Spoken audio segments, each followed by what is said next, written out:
3절부터 13절까지 말씀 통해서 영적 이중생활을 청산하라라는 제목으로 말씀 함께 나눕니다.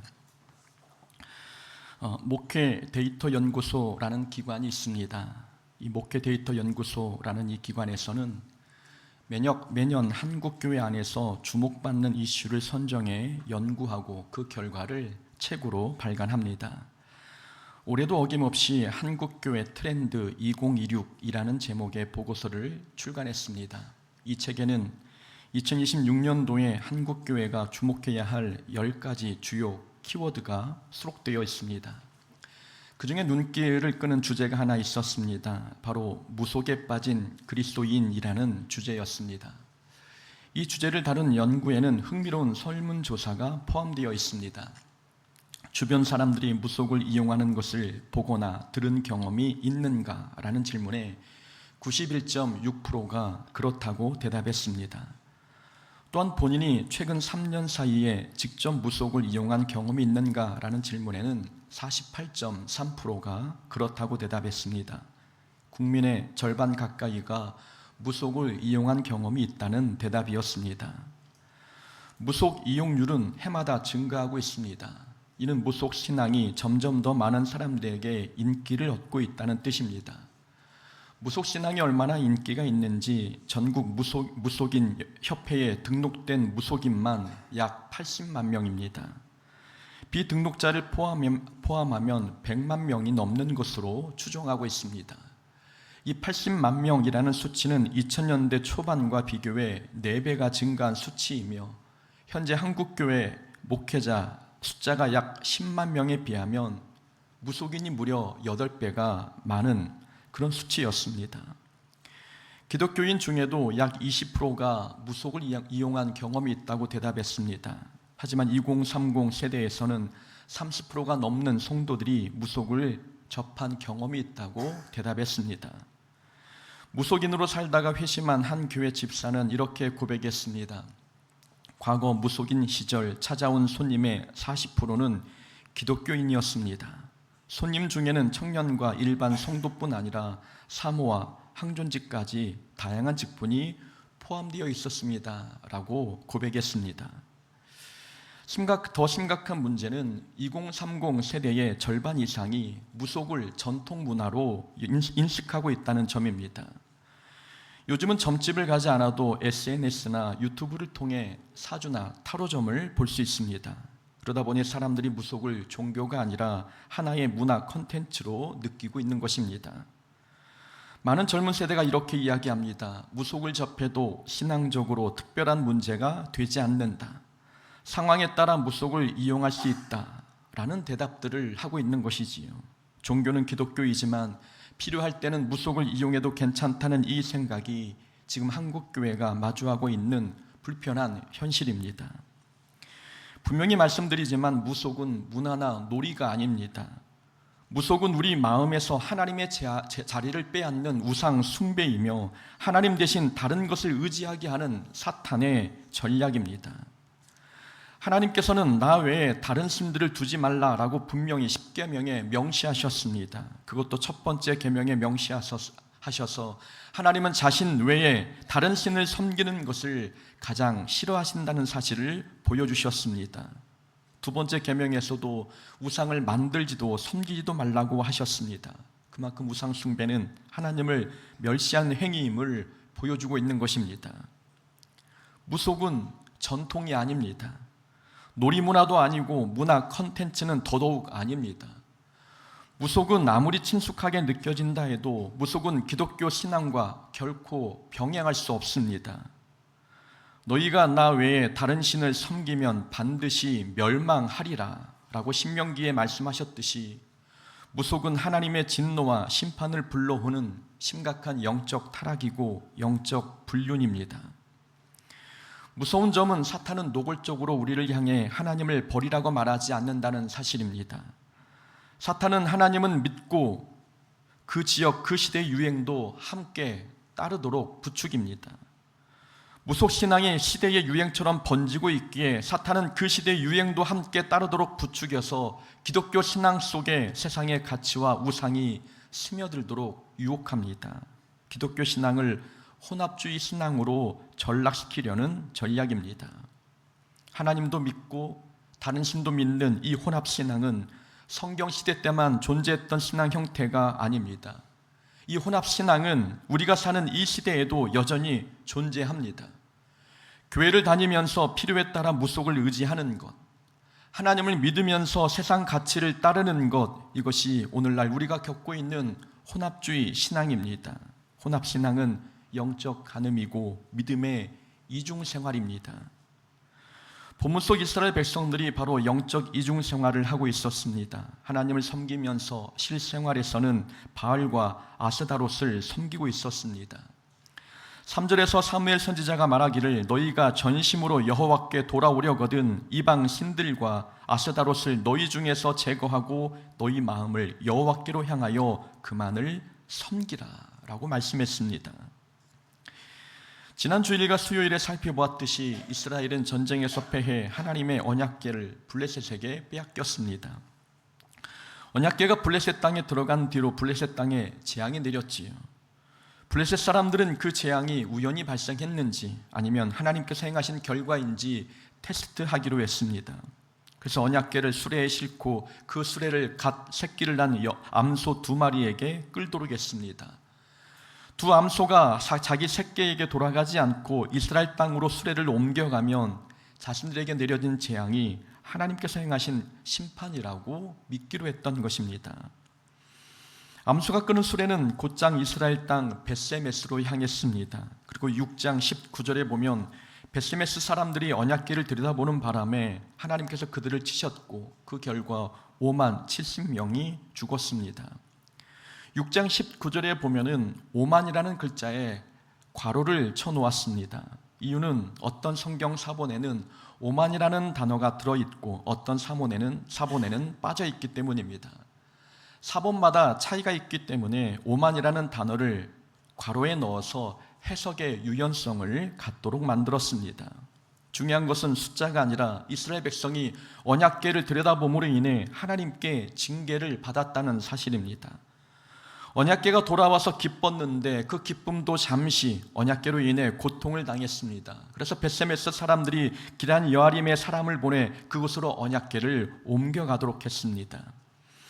그래서 7장 1절의 내용대로 사람들이 언약궤를 기럇 여아림에 사는 아비나답의 집으로 옮겨갔습니다.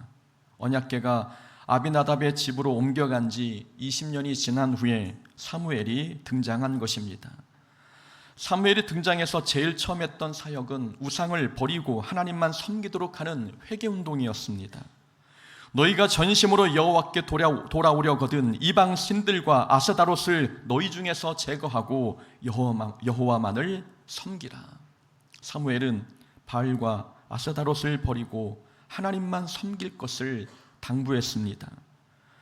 바알과 아스다롯은 그 당시 가나안 땅 주민들이 믿는 신이었습니다. 바알이 풍요의 신이라면 아스다롯은 바알의 짝으로 다산과 생명을 주관하는 여신이었습니다. 그래서 이스라엘 자손들은 하나님 섬기면서도 삶의 자리에서는 바알과 아스다롯을 섬겼습니다. 하나님께 제사를 드리면서도 풍요를 얻기 위해서는 바알에게 빌었고 자녀 축복을 위해서는 아스다롯을 찾아가 빌었던 것입니다. 이스라엘의 신앙은 여호와 신앙과 우상 숭배 신앙이 섞인 혼합 신앙이었습니다.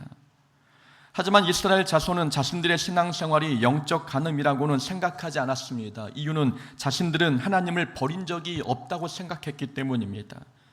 자신들은 여전히 하나님께 제사를 드리고 절기를 지키고 있었습니다.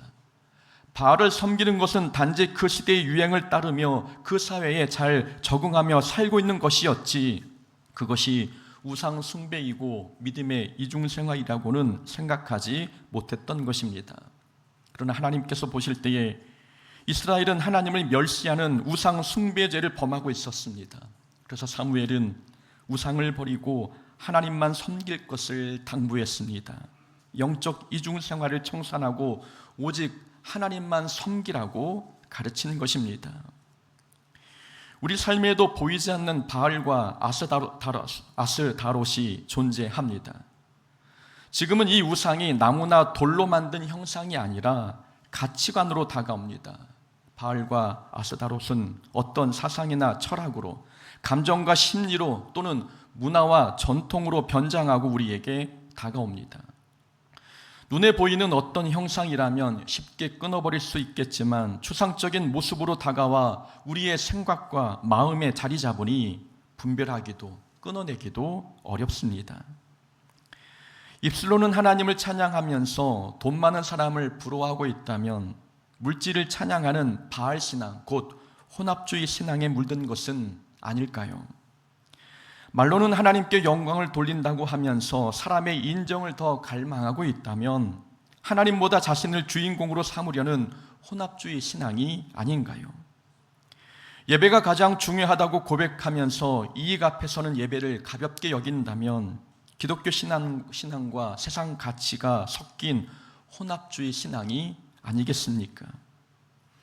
하나님의 일을 하면서 일하는 방식의 세상 방식을 따른다면, 또한 비전은 거룩한데 그 비전을 기도보다 돈으로 이루려고 한다면, 십자가를 지고 주를 따르면서 억울함은 참지 못하고 자기 영광만 구한다면 그것은 모두 기독교 신앙과 세상 가치가 섞인 혼합주의 신앙입니다.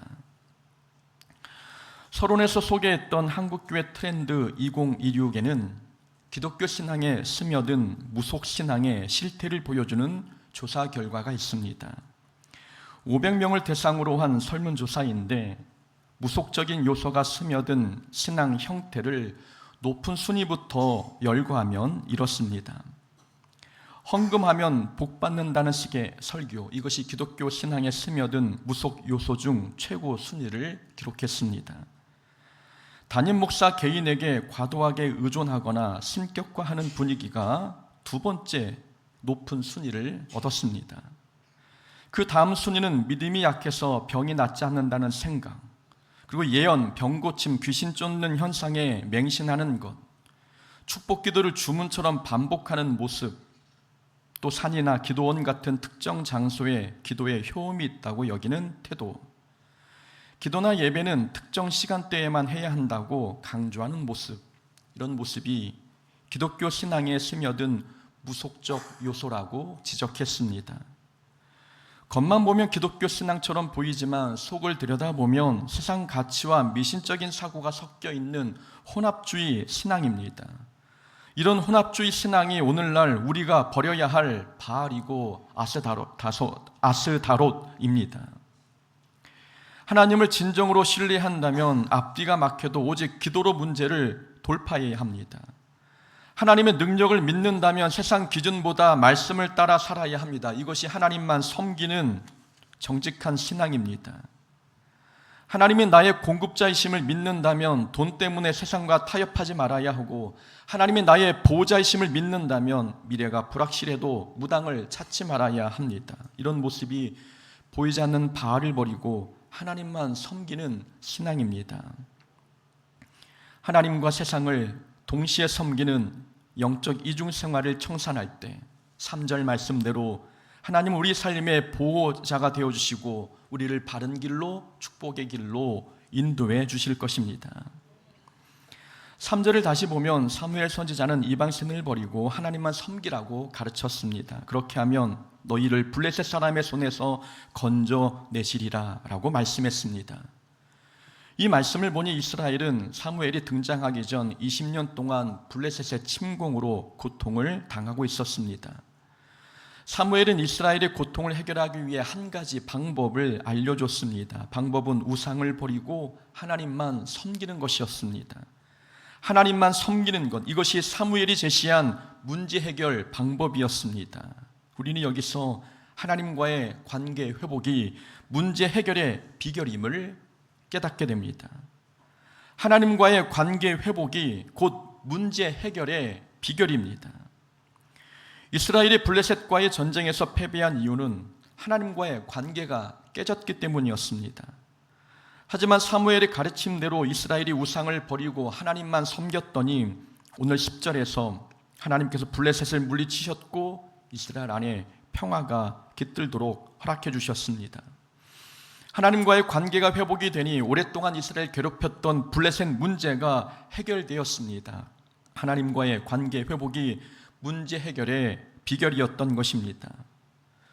그런데 앞의 내용을 살펴보면 사람들은 문제가 있을 때마다 하나님과의 관계 회복에 힘쓰기보다 오히려 하나님을 멀리했다는 것을 알 수 있습니다. 아스돗이라는 블레셋 땅에 언약궤가 들어가자 그곳에 재앙이 임했습니다. 그랬더니 아스돗 사람들이 언약궤를 가드로 옮겨갔습니다. 가드에도 재앙이 내리자 이번에는 언약궤를 에그론으로 보냈습니다. 에그론 사람들이 자신들을 죽이려고 언약궤를 보내냐며 울부짖자 이번에는 언약궤를 이스라엘로 돌려보냈습니다. 언약궤가 이스라엘의 벳세메스에 도착했습니다. 벳세메스 사람들이 언약궤를 들여다보는 바람에 5만 70명이 죽었습니다. 그러자 이스라엘 사람들도 언약궤를 가까이 하기 두려워 언약궤를 기럇 여아림으로 보냈습니다. 사람들이 문제가 있을 때마다 했던 행동은 언약궤를 멀리하는 것이었습니다. 마치 고통과 불이익이 하나님 때문에 임하는 것처럼 문제가 있을 때마다 언약궤를 멀리 보냈던 것입니다. 하나님을 멀리해야 삶의 안전과 평안이 찾아올 것처럼 행동한 것입니다. 그러나 사무엘 선지자는 우상을 버리고 하나님만 섬기라고 강조했습니다. 죄를 멀리하고 하나님을 가까이 하라는 말씀입니다. 그 사무엘이 제시한 문제 해결 방법은 하나님과의 관계 회복을 통해 하나님을 가까이 하는 것이었습니다. 문제 해결은 하나님과의 관계 회복에 달려 있었던 것입니다. 하나님을 멀리하는 것은 문제를 해결하는데 전혀 도움이 되지 않고 오히려 문제를 악화시킵니다. 어떤 사람들은 하나님을 가까이 하면 삶의 제약이 많아지고 손해를 많이 본다고 생각합니다. 그러나 그렇지 않습니다. 문제가 발생하는 이유는 하나님을 가까이 해서가 아니라 하나님과 적당한 거리를 두고 신앙생활하기 때문입니다. 베드로가 예수님을 부인하게 된 이유도 바로 그 거리 때문이었습니다. 성경은 베드로가 멀찍이서 예수를 따라갔다라고 기록하고 있습니다. 멀찍이서. 이 거리는 물리적 거리가 아니라 베드로의 신앙의 거리, 마음의 거리였습니다. 예수님께 가까이 다가가지 않고 적당한 거리를 두니 결정적인 순간에 자신에게 손해가 생기는 순간에 예수님을 부인했습니다. 마가도 예수님께서 잡히시던 날 밤 배 혼이불을 두르고 예수님을 멀찍이서 따랐습니다. 사람들이 마가를 붙잡자 이 마가는 혼이불을 버려두고 벗은 몸으로 달아났습니다. 예수님을 따르던 발걸음을 멈추고 도망가 버린 것은 용기의 문제가 아니라 거리의 문제였던 것입니다. 예수님을 가까이 따르지 않으니 자신에게 불이익이 생기는 순간에 예수님을 버리고 도망갔습니다. 삶에 문제가 생기는 이유는 하나님께 가까이 있기 때문이 아닙니다. 하나님과 적당한 거리를 두고 있기 때문에 우리 인생과 삶의 문제가 발생하는 것입니다. 삶의 문제를 해결하려면 우리가 죄를 끊고 하나님과의 관계를 회복하며 하나님과의 거리를 좁혀가야 합니다. 하나님을 멀리하면 문제는 더 커지는 법입니다. 요나가 하나님과의 관계를 회복했을 때 풍랑이 잦아들었습니다.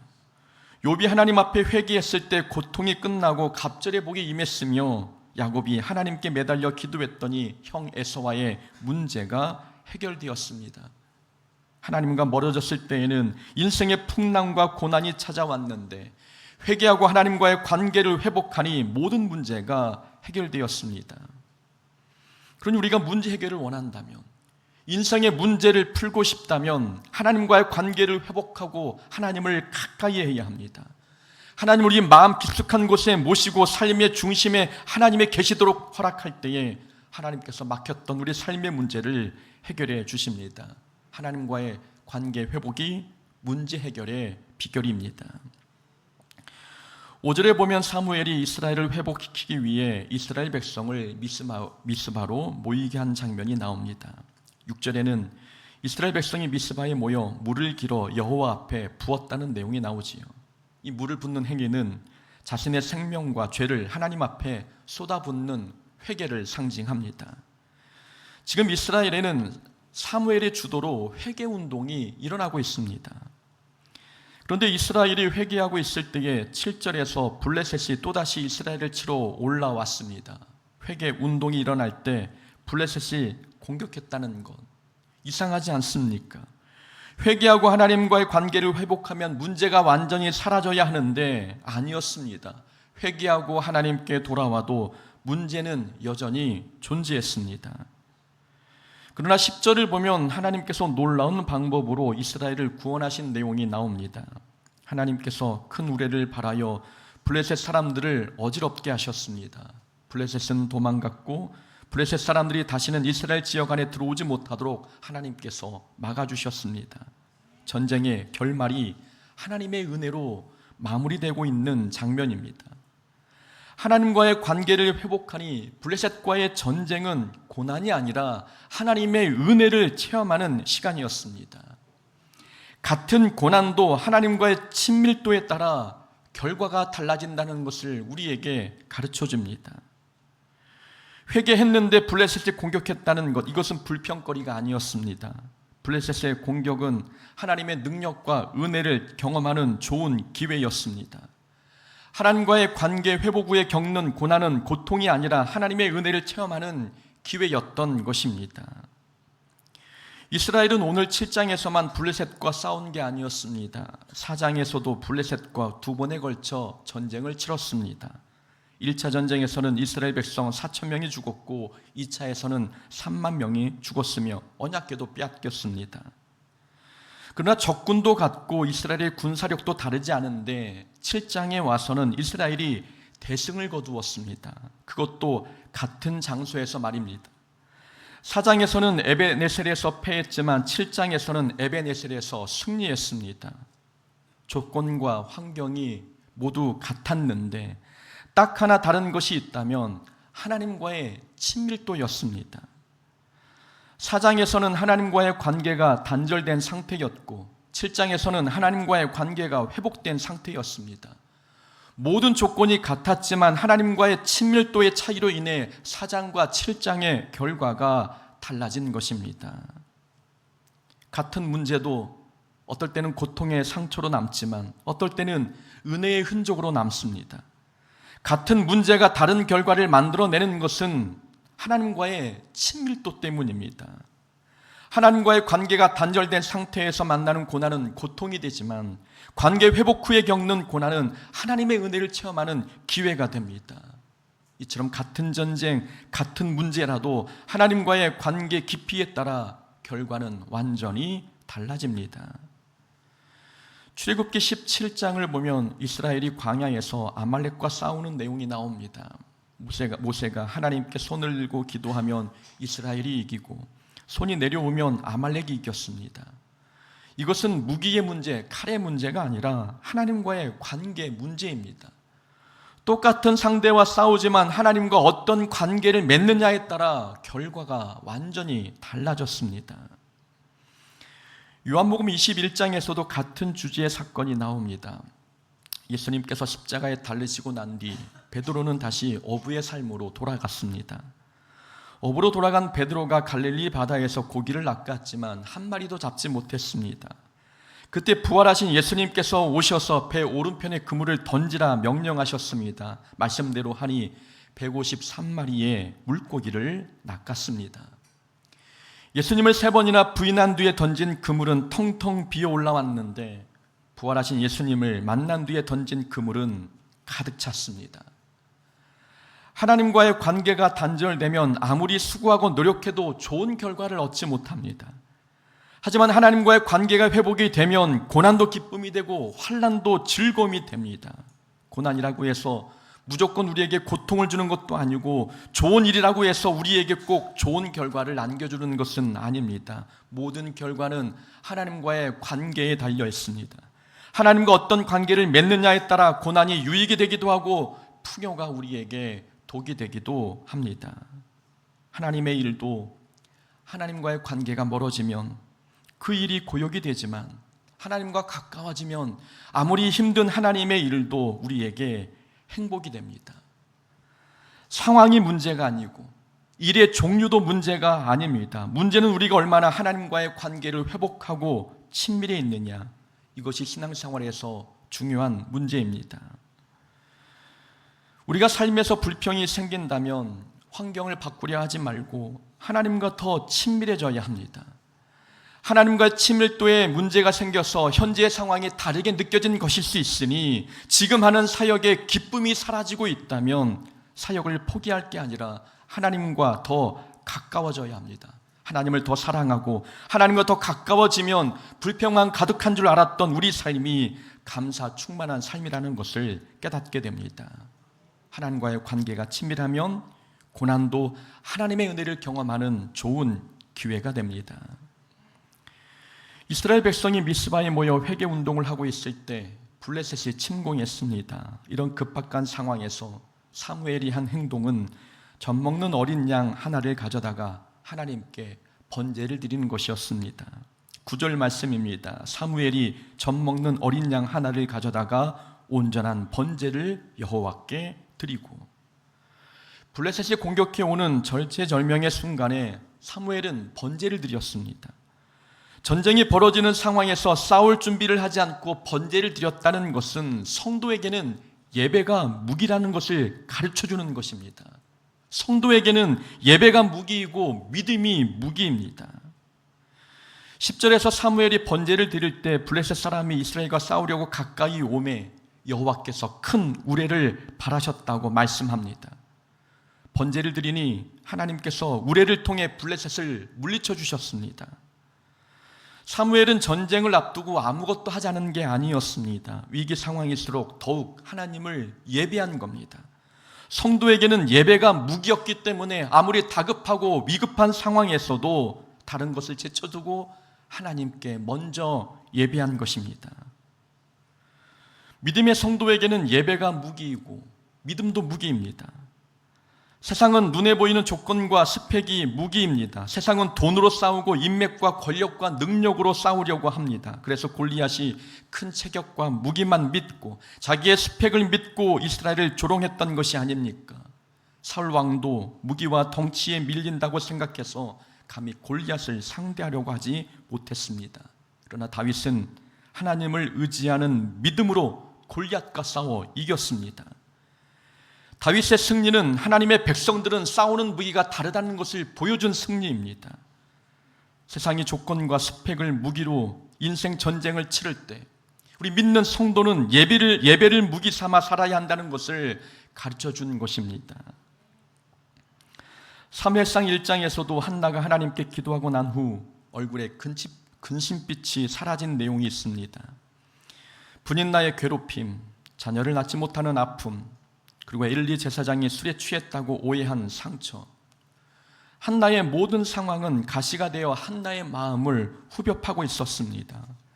그러나 기도한 후에는 한나의 얼굴에 근심이 사라지고 평안이 찾아왔습니다. 기도가 무기가 되어 마음을 힘들게 하는 모든 문제와 싸워 이겼기 때문입니다. 역대하 20장에도 유다와 모압 암몬의 연합군 간의 전쟁이 일어난 이야기가 나옵니다. 모압 암몬 연합군이 유다를 치러 오자 여호사밧 왕은 하나님께 기도했고, 그리고 난 뒤 찬양대를 군대보다 앞에 세웠습니다. 찬양대의 찬양이 시작될 때 여호와께서 역사하셔서 적군이 자기들끼리 서로 쳐 죽게 만드셨습니다. 여호사밧은 무기로 적군을 이긴 게 아니라 찬양으로 적군을 물리쳤습니다. 성도에게는 예배가 무기라는 것을 보여준 사건입니다. 성도에게 예배는 하늘의 능력을 여는 열쇠이고 기도는 하나님의 손을 움직이게 하는 통로입니다. 우리가 예배하면 하나님께서 일하시고 우리가 기도하면 하나님은 역사하시는 것입니다. 우리도 교회 나오기 전까지 마음이 무거웠는데 예배를 드리고 나면 무거웠던 마음이 가벼워질 때가 있지 않습니까? 문제는 사라지는 게 아니라 그대로 있는데 마음에 기쁨이 밀려올 때가 있습니다. 예배가 무기가 되어 마음의 전쟁에서 승리했기 때문입니다. 기도하기 전에는 불평 원망이 가득했는데 기도하고 나니 마음에 감사가 샘솟을 때가 있습니다.